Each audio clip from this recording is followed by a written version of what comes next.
안녕하세요. 제 이름은 소피아입니다. 저는 이번 파리 올림픽에서 안전 담당관으로 일하게 되었습니다. 프랑스 태생인 제가 어떻게 이 자리까지 오게 되었는지, 그리고 그 과정에서 한국이라는 나라에 대해 어떤 인상을 받게 되었는지 여러분께 들려드리고 싶습니다.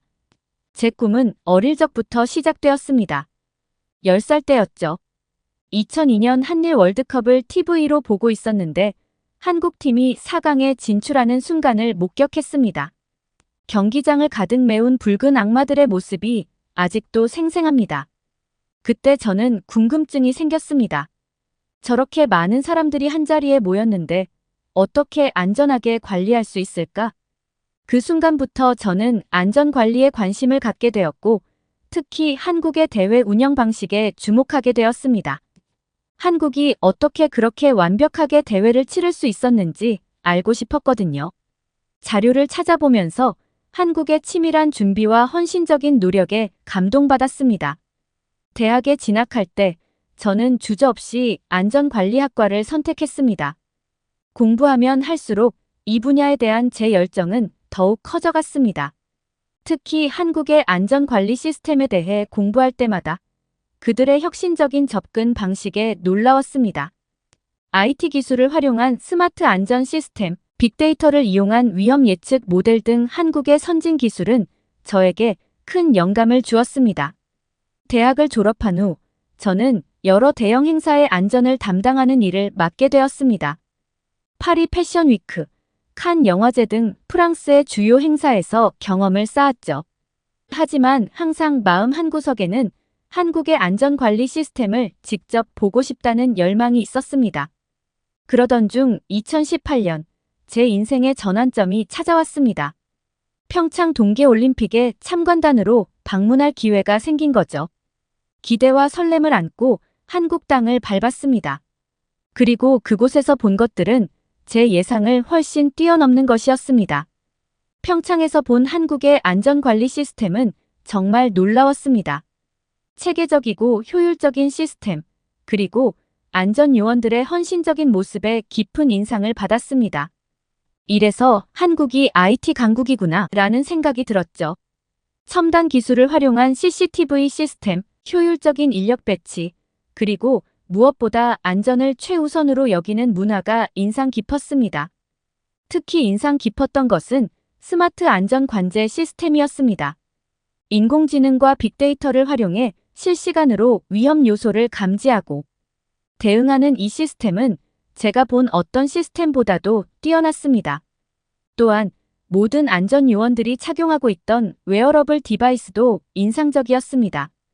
이를 통해 현장의 상황을 실시간으로 공유하고 신속하게 대응할 수 있다는 점이 매력적이었죠. 평창에서의 경험은 저에게 큰 깨달음을 주었습니다. 안전관리는 단순히 위험을 예방하는 것을 넘어 모든 참가자들이 안심하고 행사를 즐길 수 있게 하는 것이라는 점을 깨달았죠. 한국의 시스템은 이 점을 완벽하게 구현하고 있었습니다. 그 후로 저는 한국의 안전관리 노하우를 배우기 위해 열심히 노력했습니다. 한국어도 배우고 관련 서적도 읽었죠. 심지어 한국의 안전관리 전문가들과 연락을 주고받으며 조언을 구하기도 했습니다. 한국의 빨리빨리 문화가 안전관리에서는 오히려 꼼꼼하고 체계적인 문화로 바뀐다는 점도 배웠습니다. 그리고 마침내 파리 올림픽 안전 담당관 모집 공고가 났습니다. 저는 망설임 없이 지원했습니다. 면접에서 저는 한국에서 배운 노하우를 열정적으로 설명했습니다. 한국의 안전관리 시스템을 파리 올림픽에 접목시키고 싶습니다. 그들의 효율성과 헌신을 우리도 배워야 합니다. 면접관들은 제 발표를 주의 깊게 들었습니다. 그들의 눈빛에서 호기심과 관심을 읽을 수 있었죠. 특히 한국의 스마트 안전 관제 시스템에 대한 설명을 할 때는 많은 질문이 쏟아졌습니다. 저는 제가 알고 있는 모든 것을 설명했고, 이 시스템을 파리 올림픽에 도입하면 어떤 이점이 있을지 상세히 설명했습니다.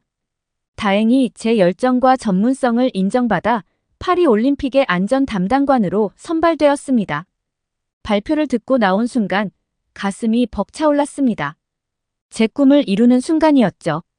동시에 큰 책임감도 느꼈습니다. 이제 제 앞에는 큰 도전이 놓여 있습니다.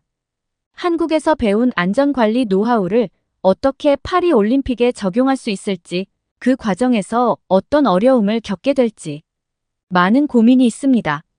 하지만 한 가지 확실한 것은 제가 이 자리에 오기까지 한국이라는 나라에서 많은 영감을 받았다는 점입니다. 한국의 안전관리 시스템은 단순히 기술적으로 뛰어난 것이 아니라 사람을 중심에 두고 있다는 점에서 더욱 가치가 있다고 생각합니다. 이런 철학을 파리 올림픽에도 적용하고 싶습니다. 앞으로 제가 파리에서 어떤 활약을 펼치게 될지, 그리고 그 과정에서 한국의 노하우가 어떻게 빛을 발하게 될지 정말 기대가 됩니다. 물론 쉽지 않은 길이 될 것입니다. 프랑스와 한국의 문화 차이, 시스템의 차이를 극복해야 하고 때로는 반대에 부딪힐 수도 있을 것입니다. 하지만 저는 이 모든 과정이 의미 있다고 믿습니다. 한국의 우수한 안전관리 시스템을 세계에 알리는 것, 그리고 그것을 통해 더 안전하고 즐거운 올림픽을 만드는 것. 파리 올림픽 안전 담당관으로 선발된 후 저는 곧바로 업무에 착수했습니다. 첫 임무는 기존의 안전 계획을 검토하고 개선점을 찾는 것이었습니다. 한국에서 배운 노하우를 적용할 수 있는 부분을 찾고 있었죠. 하지만 제가 마주한 현실은 예상과 달랐습니다. 안전 계획을 자세히 살펴보니 심각한 문제점들이 눈에 띄기 시작했습니다. 가장 큰 문제는 예산 문제였습니다. 안전에 투자되어야 할 예산이 다른 곳으로 빠져나가고 있었던 거죠. 이로 인해 필수적인 안전 장비와 인력이 부족한 상황이었습니다. 특히 CCTV 시스템의 부족이 눈에 띄었습니다. 한국의 평창 올림픽에서는 고화질 CCTV가 촘촘히 설치되어 있어 사각지대가 거의 없었는데 파리의 계획은 그렇지 않았습니다. 또한 한국에서 본 스마트 안전 관제 시스템 같은 첨단 기술은 찾아볼 수 없었죠. 인력 배치 계획도 문제였습니다. 한국에서는 각 구역별로 전문성을 갖춘 안전 요원들이 효율적으로 배치되어 있었는데 파리의 계획은 그저 숫자만 채우는데 급급해 보였습니다. 이대로라면 효과적인 안전 관리가 어려울 것 같았습니다. 이런 문제점들을 발견하고 저는 즉시 상부에 보고했습니다. 하지만 돌아온 답변은 실망스러웠습니다. 예산이 부족합니다. 현재 계획으로 진행해야 합니다. 라는 답변뿐이었죠. 저는 이해할 수 없었습니다. 안전이야말로 올림픽의 가장 중요한 부분 아닌가요? 그래서 저는 직접 안전 책임자를 만나 이야기를 나누기로 했습니다.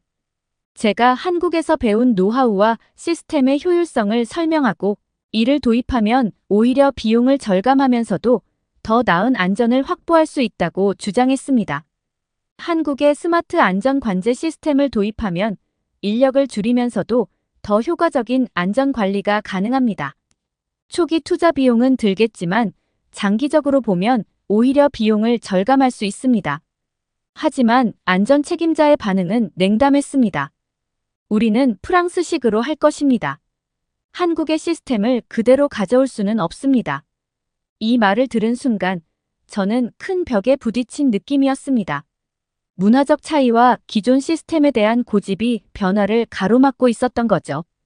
하지만 저는 포기할 수 없었습니다. 선수들과 관중들의 안전이 걸린 문제였으니까요. 그래서 저는 다른 접근법을 시도해 보기로 했습니다. 먼저 제가 담당하는 구역만이라도 한국식 시스템을 적용해 보자고 제안했습니다. 제 구역을 시범 케이스로 삼아주세요. 효과가 있다면 다른 구역으로 확대할 수 있을 것입니다. 다행히 이 제안은 받아들여졌습니다. 하지만 여전히 예산 문제가 있었죠. 그래서 저는 한국의 안전장비 제조업체들에게 연락을 취했습니다. 파리 올림픽이라는 세계적인 무대에서 자사의 기술을 선보일 수 있는 기회라고 설득했죠. 놀랍게도 몇몇 업체들이 장비를 무상으로 제공하겠다고 나섰습니다. 이렇게 해서 저는 제 담당 구역에 한국식 스마트 안전 관제 시스템을 구축할 수 있게 되었습니다. 고화질 CCTV, AI 기반 위험 감지 시스템, 안전 요원용 웨어러블 디바이스 등을 설치했죠. 물론 이 과정에서 프랑스 동료들의 의구심 어린 시선을 받아야 했습니다. 과연 이런 시스템이 효과가 있을까? 하는 의문이 가득한 표정들이었죠. 하지만 저는 확신이 있었습니다. 한국에서 직접 본 시스템의 효과를 알고 있었으니까요. 그리고 이 시스템이 성공적으로 운영된다면 다른 구역으로도 확대될 수 있을 거라고 믿었습니다. 시스템 구축은 순조롭게 진행되었습니다. 한국 업체들의 기술 지원 덕분에 예상보다 빠르게 설치를 마칠 수 있었죠. 이제 남은 건 실제 운영을 통해 그 효과를 증명하는 일뿐이었습니다. 그러던 어느 날 예기치 못한 사고가 발생했습니다. 제 담당 구역 내 한 시설에서 화재 징후가 감지된 것입니다. 다행히 AI 기반 위험 감지 시스템이 이를 신속하게 포착했고 즉시 저와 현장 안전 요원들에게 알림이 갔습니다. 우리는 신속하게 대응할 수 있었고 큰 사고로 번지기 전에 상황을 수습할 수 있었습니다. 만약 이 시스템이 없었다면 화재가 커진 후에야 발견되어 큰 피해로 이어졌을지도 모릅니다. 이 사건 이후 제가 구축한 시스템에 대한 주변의 시선이 달라지기 시작했습니다. 안전 책임자를 비롯한 여러 관계자들이 관심을 보이기 시작했죠. 어떻게 이렇게 빠르게 대응할 수 있었나요? 이 시스템을 다른 구역에도 적용할 수 있을까요? 저는 이 기회를 놓치지 않았습니다. 한국의 안전관리 시스템의 우수성을 다시 한번 강조하며 전체 올림픽 구역으로의 확대를 제안했습니다. 이번에는 제 제안이 진지하게 검토되기 시작했습니다. 물론 여전히 많은 과제가 남아 있습니다. 예산 문제, 기존 시스템과의 호환성 문제, 그리고 무엇보다 사람들의 인식을 바꾸는 일 등이 그것입니다. 하지만 저는 이 모든 것들을 극복해 나갈 수 있다고 믿습니다. 안전 시스템 구축에 몰두하고 있던 어느 날, 제 동생 끌로에로부터 전화가 왔습니다. 끌로에는 제가 파리 올림픽 안전 담당관이 된 것을 매우 자랑스러워하고 있었죠. 그런데 이번 전화는 조금 특별했습니다. 언니, 혹시 올림픽 개막식 티켓 구할 수 있어? 끌로에의 목소리에는 기대감이 가득했습니다. 사실 개막식 티켓은 하늘의 별 따기만큼이나 어려운 일이었습니다. 전 세계에서 몰려드는 관심 때문에 티켓은 순식간에 매진되곤 했죠. 하지만 동생의 부탁을 외면할 수 없었습니다. 끌로에, 쉽지 않을 거야. 하지만 최선을 다해볼게. 제가 답했습니다. 그 순간부터 저는 틈틈이 티켓을 구하기 위해 노력했습니다. 동료들에게 물어보고 조직위원회의 담당자들과 연락을 취했습니다. 하지만 쉽지 않았습니다. 모두들 티켓이 없다고 했죠. 그러던 어느 날 우연히 안전 책임자와 이야기를 나누다가 기회가 생겼습니다. 안전 책임자가 개인적인 사정으로 개막식에 참석하지 못하게 되어 티켓 2장이 남았다는 것입니다. 저는 망설임 없이 그 티켓을 달라고 요청했습니다. 안전 책임자는 잠시 고민하더니 승낙했습니다. 당신이 우리 안전 시스템 개선에 많은 도움을 주고 있으니 이 정도는 해드릴 수 있겠네요. 그 순간 저는 너무나 기뻤습니다. 바로 끌로에에게 전화를 걸었죠. 끌로에, 좋은 소식이야.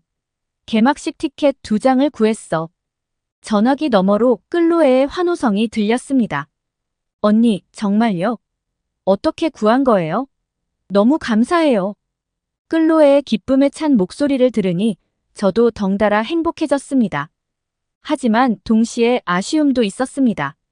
저는 개막식 날 안전 관리를 위해 현장에 있어야 했기 때문에 직접 개막식을 관람할 수 없었거든요.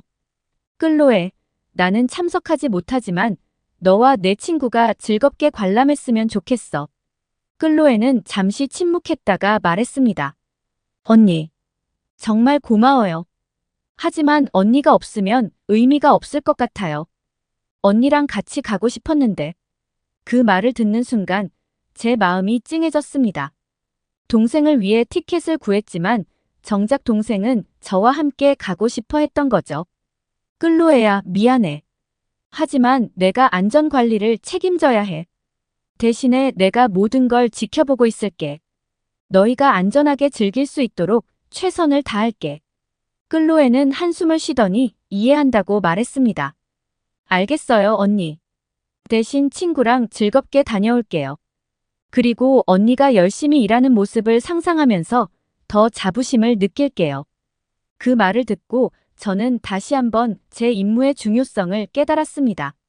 제가 하는 일은 단순히 업무가 아니라 클로에를 비롯한 모든 관람객들의 안전과 즐거움을 책임지는 일이었던 거죠. 개막식 당일, 저는 안전관제실에서 긴장된 마음으로 모니터를 지켜보고 있었습니다. 한편으로는 클로에가 잘 도착했는지 즐겁게 관람하고 있는지 궁금했죠. 그때 제가 구축한 스마트 안전관제 시스템이 빛을 발했습니다. 시스템은 실시간으로 현장 상황을 분석하고 잠재적 위험 요소들을 신속하게 감지했습니다. 덕분에 우리는 몇 가지 작은 문제들을 사전에 방지할 수 있었죠. 개막식이 무사히 끝나고 클로에에게서 전화가 왔습니다. 언니, 정말 대단했어요. 개막식이 너무 멋졌고 모든 게 완벽했어요. 게다가 안전하다는 느낌이 들어서 더 즐겁게 관람할 수 있었어요. 클로에의 말에 저는 뿌듯함을 느꼈습니다. 제가 한 일이 실제로 사람들에게 안전함과 즐거움을 선사했다는 사실에 기뻤죠. 그래, 다행이다. 너희가 안전하게 즐길 수 있어서 나도 기뻐. 전화를 끊고 나서 저는 잠시 생각에 잠겼습니다. 비록 직접 개막식을 보지는 못했지만 제가 맡은 임무를 통해 더 큰 기여를 했다는 사실에 자부심을 느꼈습니다. 그리고 한국에서 배운 안전관리 시스템이 이렇게 성공적으로 적용된 것에 대해 감사한 마음이 들었습니다. 개막식이 끝난 후 저는 안도의 한숨을 내쉬었습니다. 하지만 그 안도감은 오래가지 못했습니다. 다음 날 아침, 클로에에게서 또다시 전화가 왔기 때문입니다. 언니, 어제 개막식에 대해 이야기하고 싶어요. 클로에의 목소리에는 어제와는 다른 진지함이 묻어 있었습니다. 저는 불안한 마음으로 물었습니다. 무슨 일이야, 클로에? 클로에는 한숨을 쉬더니 말을 이어갔습니다. 사실 어제 개막식에서 몇 가지 문제가 있었어요. 언니한테 말하기가 좀 그랬는데. 하지만 언니가 알아야 할 것 같아요. 클로에의 말에 따르면 개막식 시작 전부터 문제가 있었다고 합니다. 비가 조금씩 내리기 시작했는데 빗물이 제대로 배수되지 않아 곳곳에 물웅덩이가 생겼다고 합니다. 게다가 센 강에서 올라오는 악취 때문에 관람객들이 불편해했다고 하더군요. 그건 정말 유감이네. 우리가 미처 예상하지 못한 문제였어. 하지만 이것은 시작에 불과했습니다. 클로에는 계속해서 문제점들을 지적했습니다. 언니, 가장 충격적이었던 건 선수단 입장 때였어요. 한국 선수단을 소개할 때 아나운서가 실수로 북한이라고 말했어요. 모든 사람들이 놀랐죠. 저는 그 말을 듣고 충격을 받았습니다. 어떻게 이런 실수가 있을 수 있을까요? 한국과 북한은 완전히 다른 나라인데 말입니다. 그리고 언니, 평등을 강조하는 올림픽이라고 했잖아요. 그런데 선수단 입장 때 차별이 있었어요. 미국이나 중국 같은 큰 나라들은 큰 배를 타고 입장했는데 작은 나라들은 조그만 보트를 타고 들어왔어요. 이건 좀 아니지 않나요? 클로에의 말을 들으면서 저는 점점 더 마음이 무거워졌습니다. 이런 문제들이 어떻게 발생할 수 있었을까요? 우리가 놓친 부분이 있었던 걸까요? 그리고 언니, 이건 정말 믿기 힘들 거예요. 오륜기를 거꾸로 매달아 놓은 거 있죠? 어떻게 이런 실수를 할 수 있는지 모르겠어요. 저는 말문이 막혔습니다. 이런 기본적인 실수들이 어떻게 일어날 수 있었을까요? 우리가 안전에만 집중한 나머지 다른 중요한 부분들을 놓친 걸까요? 클로에는 마지막으로 이렇게 말했습니다. 언니, 솔직히 말해서 개막식은 실망스러웠어요. 유일하게 좋았던 건 셀린 디온의 공연이었어요. 그녀가 에펠탑에서 노래를 부를 때만큼은 정말 감동적이었죠. 전화를 끊고 나서 저는 깊은 고민에 빠졌습니다. 안전면에서는 성공적이었지만 다른 측면에서는 많은 문제가 있었던 것 같습니다. 이런 상황에서 제가 할 수 있는 일은 무엇일까요? 저는 즉시 안전 책임자에게 연락을 취했습니다. 개막식의 문제점들을 설명하고 이를 개선할 방안을 논의하고자 했습니다. 안전만이 아니라 행사의 질적인 면도 중요합니다. 우리가 할 수 있는 일이 있을 거예요. 안전 책임자는 제 말에 동의했고 우리는 긴급 회의를 소집했습니다. 회의에서 저는 한국의 경험을 바탕으로 몇 가지 제안을 했습니다. 한국에서는 행사 전에 모든 세부 사항을 꼼꼼히 점검합니다. 리허설도 여러 번 진행하고요. 우리도 앞으로의 행사에서는 이런 방식을 도입해보는 게 어떨까요? 또한 문화적 감수성을 높이기 위한 교육의 필요성도 제안했습니다. 각 나라의 특성과 문화를 이해하는 것이 중요합니다. 이를 위한 교육 프로그램을 만들어 보는 건 어떨까요? 다행히 제 제안들은 긍정적으로 받아들여졌고 즉시 실행에 옮기기로 결정되었습니다. 이 경험을 통해 저는 안전뿐만 아니라 행사의 모든 측면에 관심을 가져야 한다는 것을 깨달았습니다. 개막식의 문제점들을 개선하기 위해 노력하는 동안 저는 또 다른 중요한 임무를 맡게 되었습니다. 바로 선수촌의 안전관리였습니다. 선수들이 편안하고 안전하게 지낼 수 있어야 최고의 컨디션으로 경기에 임할 수 있을 테니까요. 선수촌에 도착한 첫날, 저는 깜짝 놀랐습니다. 제가 평창 올림픽에서 봤던 선수촌과는 너무나도 다른 모습이었기 때문입니다. 시설은 노후화되어 있었고 보안 시스템도 제대로 갖춰져 있지 않았습니다. 가장 큰 문제는 선수들의 불만이었습니다. 한 선수가 저에게 다가와 이렇게 말했습니다. 이게 올림픽 선수촌 맞나요? 방은 좁고 침대는 불편하고 샤워 시설도 제대로 작동하지 않아요.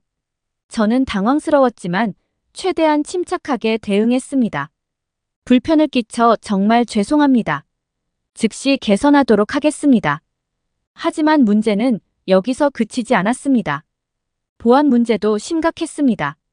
CCTV가 제대로 설치되어 있지 않아 사각지대가 많았고 출입 통제 시스템도 허술했습니다. 저는 즉시 안전팀을 소집해 긴급 회의를 열었습니다. 여러분, 우리는 지금 매우 심각한 상황에 직면해 있습니다. 선수들의 안전과 편의가 보장되지 않고 있어요. 이대로 가다간 큰 문제가 생길 수 있습니다. 회의에서 저는 한국의 선수촌 운영 방식을 소개했습니다. 24시간 가동되는 첨단 보안 시스템, 선수들의 편의를 최우선으로 하는 시설 관리, 그리고 신속한 불편 사항 처리 시스템 등을 설명했죠. 우리도 이런 시스템을 도입할 수 있습니다. 비용이 들겠지만 선수들의 안전과 만족도를 높이는 것이 더 중요합니다. 다행히 팀원들은 제 제안에 동의했고 우리는 즉시 행동에 나섰습니다. 먼저 CCTV 시스템을 보강하고 출입 통제 시스템을 강화했습니다. 또한 선수들의 불편 사항을 신속하게 처리할 수 있는 24시간 응답센터를 설치했죠. 이 과정에서 한국 기업들의 도움을 받았습니다. 제가 평창에서 만났던 기업들의 연락을 취해 협조를 요청했고 그들은 기꺼이 도움을 주었습니다. 최신 보안 장비들이 파리로 보내졌고 전문가들도 파견되어 설치를 도왔습니다. 변화는 빠르게 일어났습니다. 일주일 만에 선수촌의 모습은 크게 달라졌습니다. 보안 시스템이 강화되었고 선수들의 불편 사항도 신속하게 처리되기 시작했습니다. 한 미국 선수가 저에게 다가와 이렇게 말했습니다. 정말 놀라워요. 일주일 전과는 완전히 다른 곳이 되었어요. 이제야 올림픽 선수촌다워졌네요. 이 말을 들으니 가슴이 뿌듯해졌습니다. 하지만 동시에 부끄러움도 느꼈습니다. 왜 처음부터 이렇게 하지 못했을까 하는 생각이 들었기 때문입니다. 그러던 어느 날 한 한국 선수가 저를 찾아왔습니다. 혹시 한국분이세요? 선수촌이 갑자기 좋아진 게 한국의 도움 때문이라는 소문이 있어서요. 저는 미소를 지으며 대답했습니다. 저는 프랑스인이에요. 하지만 한국에서 많은 것을 배웠죠. 이번 변화도 한국의 노하우를 적용한 거예요. 선수는 놀란 표정을 지으며 말했습니다. 와, 정말 대단하네요. 한국의 기술과 노하우가 이렇게 세계적으로 인정받고 있다니 자랑스럽습니다. 이 대화를 통해 저는 다시 한번 한국에 대한 감사함을 느꼈습니다. 그리고 동시에 더 큰 책임감도 느꼈죠. 이제 한국의 우수한 시스템을 세계에 알리는 것이 제 역할이 되었다는 생각이 들었기 때문입니다. 선수촌의 변화는 계속되었습니다. 우리는 한국의 온돌 시스템을 응용해 방 온도 조절 시스템을 개선했고, 한국식 찜질방을 본떠 선수들의 피로 회복을 돕는 휴식 공간도 만들었습니다. 이러한 변화들은 선수들에게 큰 호응을 얻었고, 선수촌은 점점 더 활기차고 안전한 공간으로 변모해 갔습니다. 선수촌의 안전과 편의 시설을 개선하는데 어느 정도 성공을 거두었지만 곧 저는 더 큰 문제에 직면하게 되었습니다. 바로 교통 문제였습니다. 한날은 아침 일찍 브라질 육상 선수 한 명이 제게 와서 불만을 토로했습니다. 소피아 씨, 우리가 경기장에 가는데 3시간이나 걸렸어요.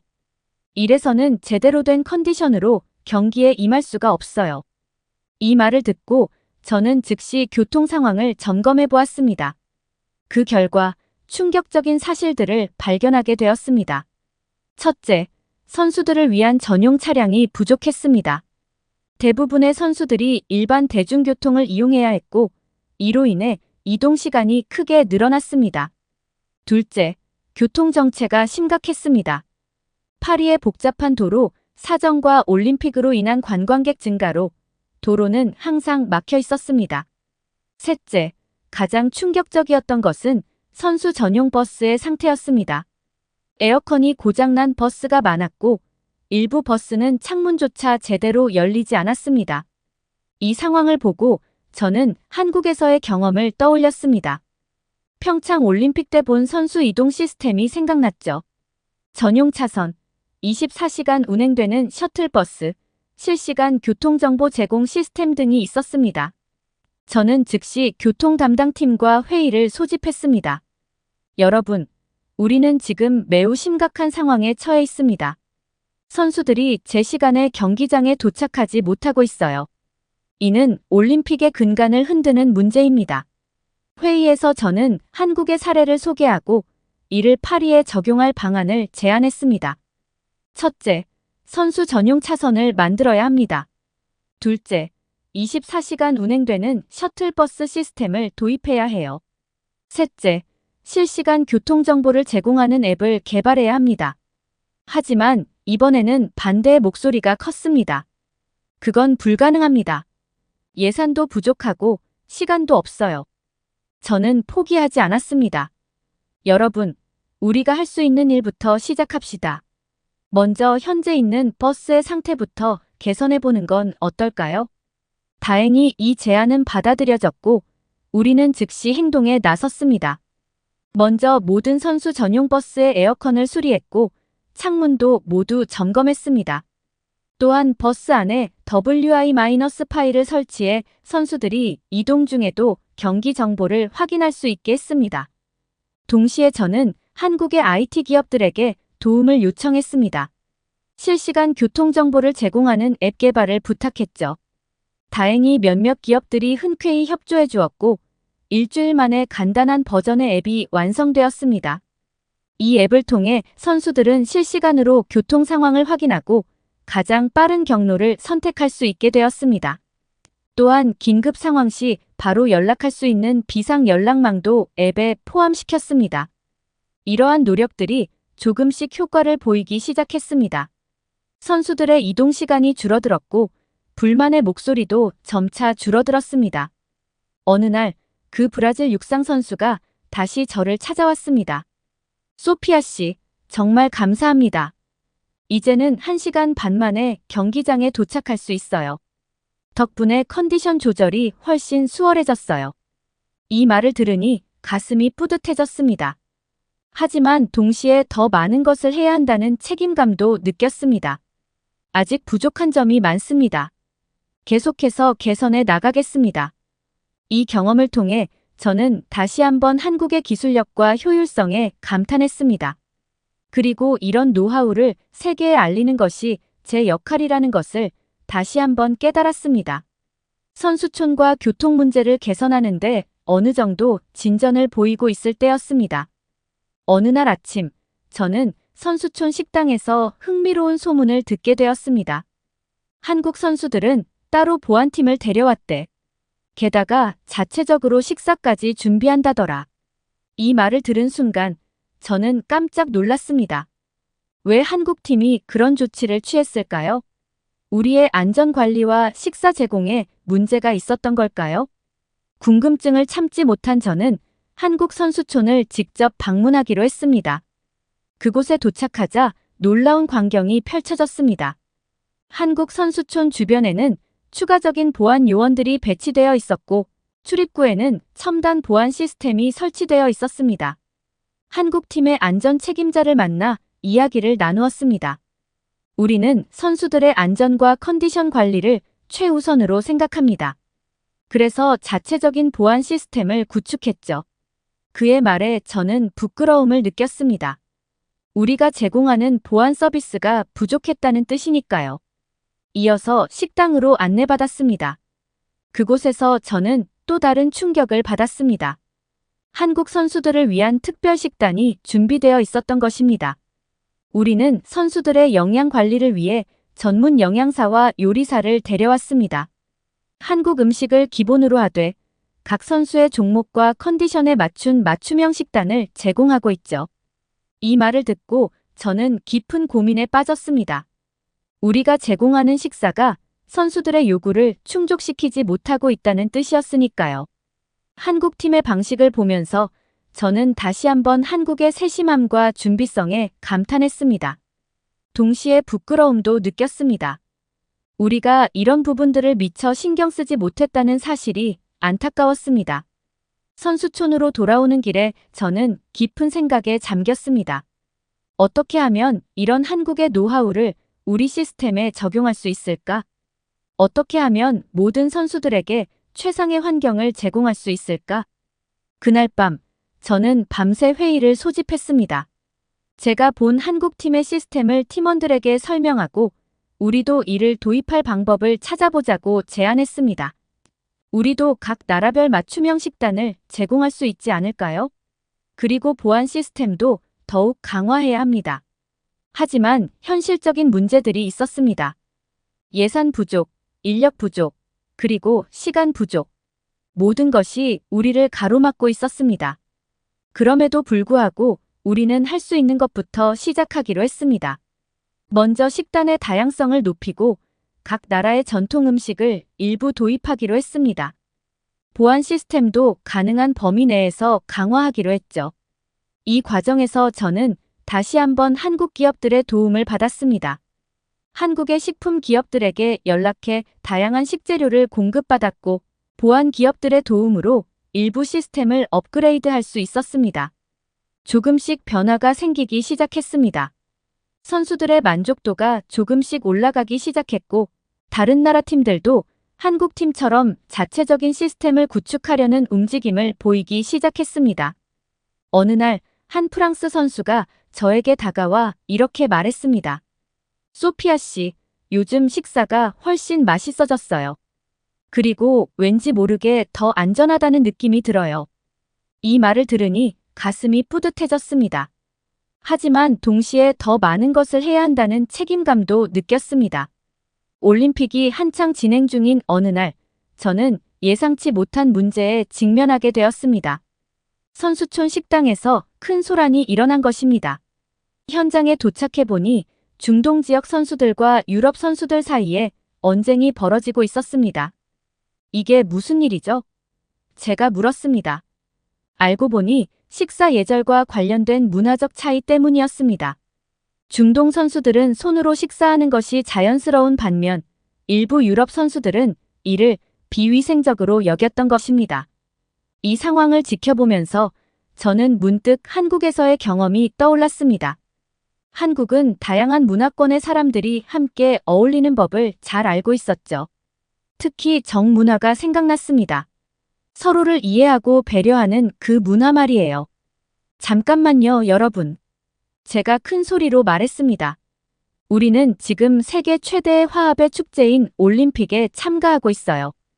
서로의 문화를 이해하고 존중하는 것이 얼마나 중요한지 모두 알고 계시잖아요.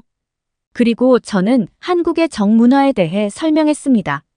어떻게 한국 사람들이 서로를 가족처럼 대하고 상대방의 입장을 이해하려 노력하는지에 대해 이야기했죠. 우리도 이런 마음가짐으로 서로를 대한다면 어떨까요? 서로의 문화를 이해하고 존중하는 거예요. 그게 바로 올림픽 정신 아닐까요? 제 말을 들은 선수들은 잠시 침묵했다가 조금씩 수긍하기 시작했습니다.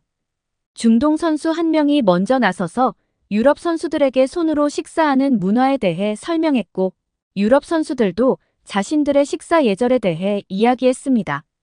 이 사건을 계기로 저는 문화교류의 밤이라는 행사를 기획했습니다.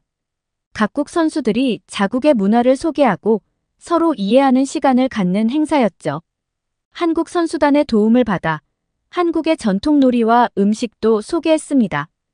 행사 당일 선수촌 대강당은 전 세계의 문화로 가득 찼습니다. 한국 선수들이 사물놀이를 선보이자 모든 사람들이 박수를 치며 환호했고, 중동 선수들의 전통 춤 공연에 유럽 선수들도 함께 어울려 춤을 추었습니다. 이 모습을 보면서 저는 가슴이 뭉클해졌습니다. 문화의 차이가 오히려 우리를 하나로 만들어주는 것을 직접 목격한 거죠. 한국의 정문화가 이렇게 세계 무대에서 빛을 발하는 것을 보니 무척 자랑스러웠습니다. 하지만 문화적 충돌은 여기서 그치지 않았습니다. 다음 날, 저는 또 다른 문제에 직면했습니다. 일부 아시아 국가 선수들이 선수촌 내 소음 문제로 불만을 제기한 것입니다. 우리는 경기 전날 조용히 쉬고 싶은데 옆방에서 계속 시끄럽게 떠들어요. 이 문제를 어떻게 해결해야 할지 고민하던 중 저는 한국의 빨리빨리 문화와 조용히 하세요 문화가 공존하는 모습이 떠올랐습니다. 어떻게 한국은 이 두 가지를 잘 조화시키는지 생각해봤죠. 그래서 저는 조용한 시간대를 지정하기로 했습니다. 저녁 10시부터 아침 6시까지는 소음을 자제하도록 하고 대신 낮 시간에는 활발한 교류를 장려했죠. 또한 소음 차단용 귀마개를 모든 선수들에게 제공했습니다. 이 방안을 실행하면서 저는 한국의 빠른 실행력도 배웠습니다. 결정된 사항은 즉시 실행에 옮기고 문제가 생기면 바로 개선하는 식으로요. 덕분에 소음 문제는 빠르게 해결될 수 있었습니다. 그러나 가장 큰 도전은 언어의 장벽이었습니다. 200개 이상의 국가에서 온 선수들과 관계자들이 어떻게 원활히 소통할 수 있을까요? 이 문제를 해결하기 위해 저는 한국의 IT 기술을 떠올렸습니다. 한국의 한 IT 기업에 연락해 실시간 번역 앱을 개발해달라고 요청했죠. 놀랍게도 그들은 일주일 만에 기본적인 버전의 앱을 만들어냈습니다. 이 앱은 선수촌에서 큰 인기를 끌었습니다. 선수들은 이 앱을 통해 서로 대화를 나누고 서로의 문화를 이해하기 시작했죠. 한 러시아 선수는 이렇게 말했습니다. 이 앱 덕분에 처음으로 아프리카 선수와 대화를 나눌 수 있었어요. 정말 신기한 경험이었죠. 이런 노력들이 쌓이면서 선수촌의 분위기는 점점 더 화합적으로 변해갔습니다. 문화적 차이로 인한 갈등은 줄어들고 오히려 서로의 문화를 배우고 존중하는 모습이 늘어났죠. 어느 날 한 프랑스 기자가 저에게 물었습니다. 어떻게 이렇게 다양한 문화적 충돌을 잘 해결할 수 있었나요? 저는 미소를 지으며 대답했습니다. 사실 이 모든 아이디어는 한국에서 배운 것들이에요. 한국은 전통과 현대, 빠른 속도와 여유, 개인과 공동체를 잘 조화시키는 나라죠. 그들의 정문화와 빠른 실행력 그리고 첨단 기술이 이번 올림픽의 문화적 충돌을 해결하는데 큰 도움이 되었습니다. 이 말을 하면서 저는 다시 한번 한국에 대한 존경심을 느꼈습니다. 그리고 이런 한국의 문화와 기술이 세계 무대에서 인정받는 것을 보니 가슴이 뿌듯해졌습니다. 파리 올림픽은 가장 환경 친화적인 올림픽을 목표로 내걸었지만 현실은 그리 녹록지 않았습니다. 어느 날 아침, 저는 충격적인 뉴스를 접했습니다. 올림픽으로 인해 파리의 대기 오염도가 급격히 높아졌다는 내용이었죠. 게다가 일회용품 사용량도 크게 늘어났다고 합니다. 이대로 가다간 환경올림픽은커녕 환경 파괴 올림픽이 되겠어요. 한 동료가 한숨을 쉬며 말했습니다. 그 순간 저는 한국에서의 경험을 떠올렸습니다. 한국은 빠른 경제 성장 과정에서 환경 문제를 겪었지만 최근에는 친환경 기술 개발에 앞장서고 있었죠. 특히 평창 동계올림픽에서 보여준 환경 보호 노력이 인상 깊었습니다. 우리도 할 수 있어요. 저는 말했습니다. 한국의 사례를 참고해 봅시다. 저는 즉시 한국의 환경 전문가들과 연락을 취했습니다. 그들의 조언을 듣고 파리 올림픽에 적용할 수 있는 방안들을 모색했죠. 첫 번째로 시도한 것은 전기차 도입이었습니다. 한국의 전기차 기술은 세계적으로 인정받고 있었죠. 저는 한국의 자동차 회사들과 협력하여 선수들과 관계자들의 이동에 전기차를 사용하기로 했습니다. 처음에는 반대의 목소리도 있었습니다. 비용이 너무 많이 들어요. 충전 인프라가 부족해요. 등의 우려가 있었죠. 하지만 저는 포기하지 않았습니다. 장기적으로 봤을 때 이는 비용 절감과 환경 보호 두 마리 토끼를 다 잡을 수 있는 방법입니다. 한국에서도 이미 성공적으로 시행하고 있어요. 다행히 제 제안은 받아들여졌고 우리는 빠르게 전기차 도입을 시작했습니다. 놀랍게도 이는 큰 호응을 얻었습니다. 선수들은 조용하고 쾌적한 이동에 만족했고 환경단체들도 이 노력을 높이 평가했죠. 두 번째로 시도한 것은 재생에너지 사용이었습니다. 한국의 태양광 기술을 활용해 선수촌과 주요 경기장에 태양광 패널을 설치했습니다. 이를 통해 올림픽에 필요한 전력의 상당 부분을 친환경적으로 공급할 수 있었죠. 와, 정말 대단해요. 한 미국 선수가 감탄했습니다. 이렇게 큰 행사를 친환경적으로 운영할 수 있다니 놀라워요. 세 번째로 한 일은 플라스틱 사용 줄이기였습니다. 한국의 한 기업이 개발한 생분해성 플라스틱을 도입해 일회용품 사용을 최소화했습니다.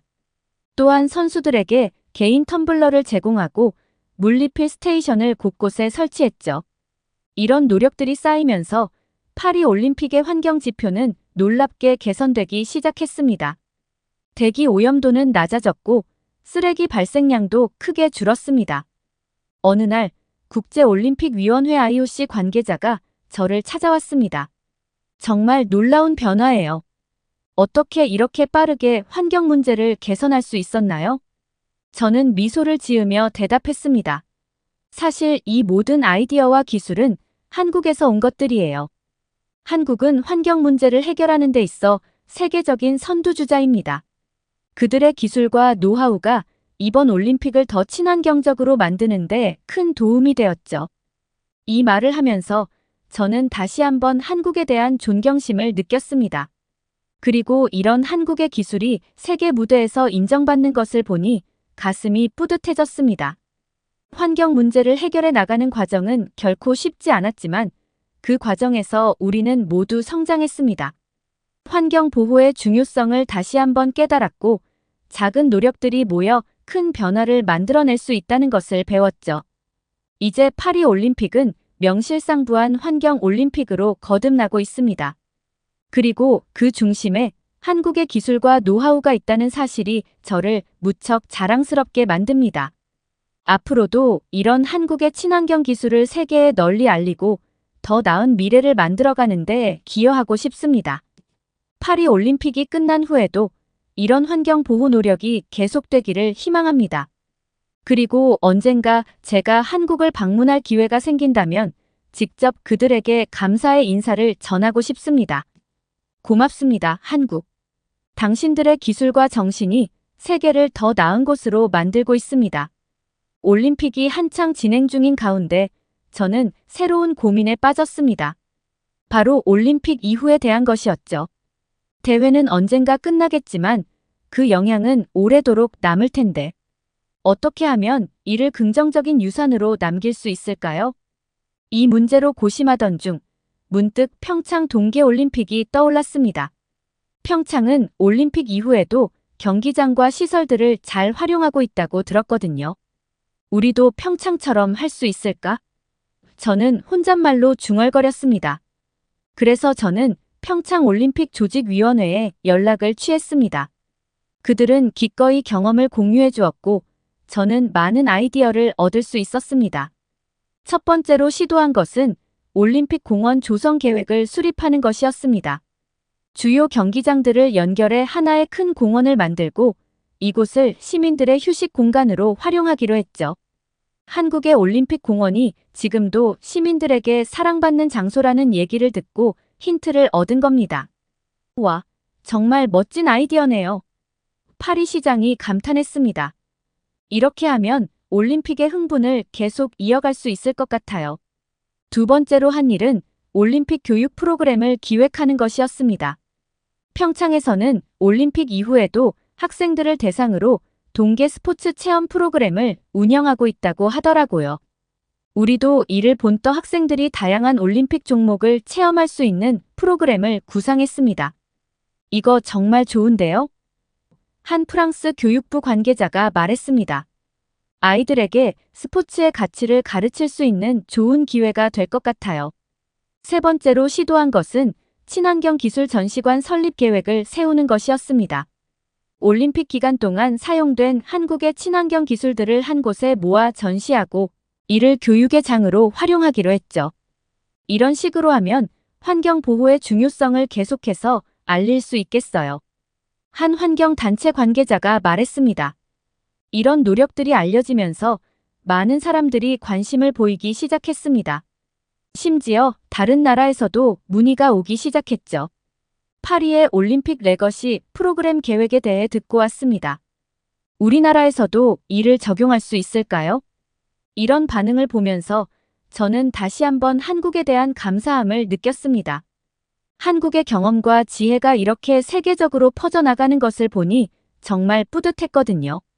올림픽이 한창인 어느 날 IOC 위원장이 저를 찾아왔습니다. 아직 대회 중인데도 벌써 레거시에 대해 이렇게 준비하고 있다니 놀랍습니다. 특히 레거시 프로그램 계획이 인상적이에요. 어떻게 이런 아이디어를 얻으셨나요? 저는 미소를 지으며 대답했습니다. 사실 이 모든 아이디어는 한국에서 온 것들입니다. 한국은 올림픽 이후의 활용에 대해서도 깊이 고민하고 실천하는 나라더라고요. 그들의 경험과 지혜가 파리 올림픽의 레거시를 계획하는데 큰 도움이 되었습니다. 이 말을 하면서 저는 다시 한번 한국에 대한 존경심을 느꼈습니다. 그리고 이런 한국의 지혜가 세계 무대에서 인정받는 것을 보니 가슴이 뿌듯해졌습니다. 올림픽은 아직 진행 중이지만 우리의 노력은 이미 미래를 향해 나아가고 있습니다. 앞으로도 이 올림픽 레거시 계획을 잘 다듬고 발전시켜 나갈 것입니다. 그리고 이 과정에서도 계속해서 한국의 경험과 지혜를 참고할 것입니다. 고마워요, 한국. 당신들의 경험과 지혜가 파리를, 그리고 세계를 더 나은 곳으로 만들고 있어요. 이제 저는 새로운 꿈을 꾸고 있습니다. 언젠가 한국을 방문해서 직접 그들의 올림픽 레거시를 보고 싶어요. 그리고 제가 배운 것들을 다른 나라들과 나누고 싶습니다. 올림픽은 아직 진행 중이지만 우리의 미래를 위한 여정은 이미 시작되었습니다. 한국에서 배운 지혜를 바탕으로 우리는 계속해서 더 나은 미래를 준비해 나갈 것입니다. 그리고 이 과정에서 한국과의 인연은 계속될 것입니다. 파리의 밤하늘을 바라보며 저는 다짐합니다. 한국, 당신들이 보여준 길을 따라 우리도 계속 전진하겠습니다. 감사합니다. 그리고 우리 함께 더 나은 세상을 만들어 갑시다. 여러분, 지금까지 파리 올림픽의 안전 담당관 소피아의 이야기를 들어주셔서 감사합니다. 이 여정을 통해 우리는 한국의 기술과 문화가 세계에 얼마나 큰 영향을 미칠 수 있는지 보았습니다. 한국의 안전 시스템, 환경 기술, 그리고 정문화는 파리 올림픽을 더 나은 방향으로 이끌었습니다. 앞으로도 한국의 혁신과 지혜가 세계 곳곳에서 빛을 발하길 기대합니다. 우리 모두 한국의 우수성을 자랑스럽게 여기고 이를 세계에 알리는데 동참해 주시길 바랍니다. 한국의 힘, 여러분의 힘으로 세계는 더 나은 곳이 될 수 있습니다. 감사합니다. 오늘 사연은 여기까지입니다. 시청해주셔서 감사합니다.